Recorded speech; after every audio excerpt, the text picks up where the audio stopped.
पर एनआरसी का मामला हुआ और हमारे सम्मानित लोग यहाँ बैठे हैं, मुझे 250 लाठियां मार के जेल में बंद किया 28 दिन जब मैं जमा मस्जिद पर गया था। मैंने कभी आपको अकेला नहीं छोड़ा। अगर आप सच में कहते हो कि चंद्रशेखर भाई हमें आपकी जरूरत है, तो इस बार आप गब्बर को आशीर्वाद दे देना, फिर देखना कि कोई तानाशाही भ्रष्टाचारी आपकी तरफ आंख उठा के नहीं देखेगा।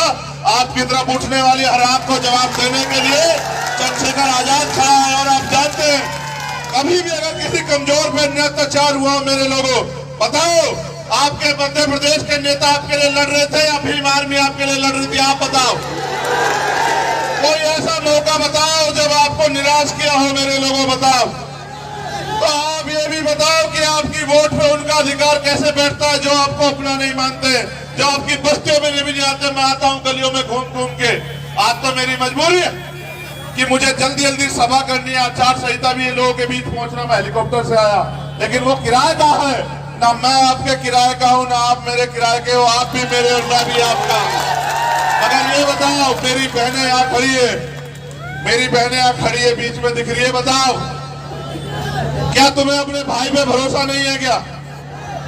मेरी माँ यहाँ खड़ी, बताओ अपने बेटे पे भरोसा है या नहीं है?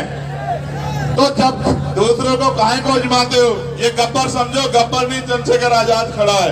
ये सोच के देखो, अगर मकान बनाते हो सबसे पहले क्या भरते हो? क्या भरते हो? नींव। बिना नींव के मकान बनता है क्या?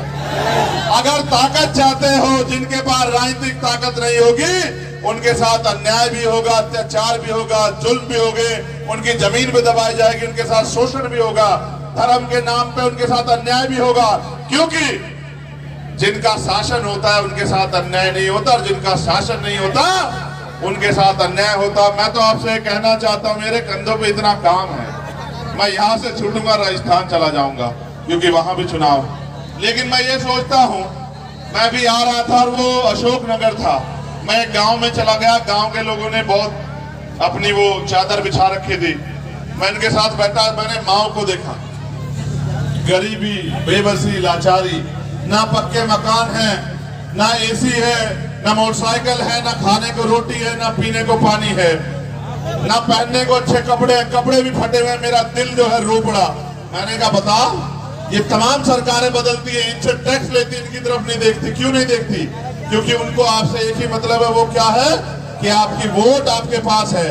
मेरे साथियों याद रखो, ये बाबा साहब अम्बेडकर की दी गई वोट उनके 4-4 बच्चों की कुर्बानियों से दी गई है।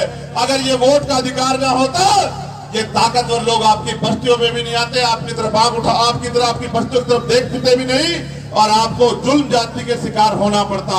ये वोट का अधिकार है, इसलिए हमें चाचा ताऊ भी कहते हैं, हमारे पैर भी छूते हैं, हमारे पैर भी धोते हैं। इसलिए आपसे कहना चाहता हूँ, आप बताओ, इस गुलामी की बेड़ियों में जियोगे या गुलामी की बेड़ियां काटने का काम करोगे? आप बताओ, दोनों हाथ उठा के बताओ। वो जो पीछे खड़े पेड़ के नीचे, वो जो जैकेट पहने लोग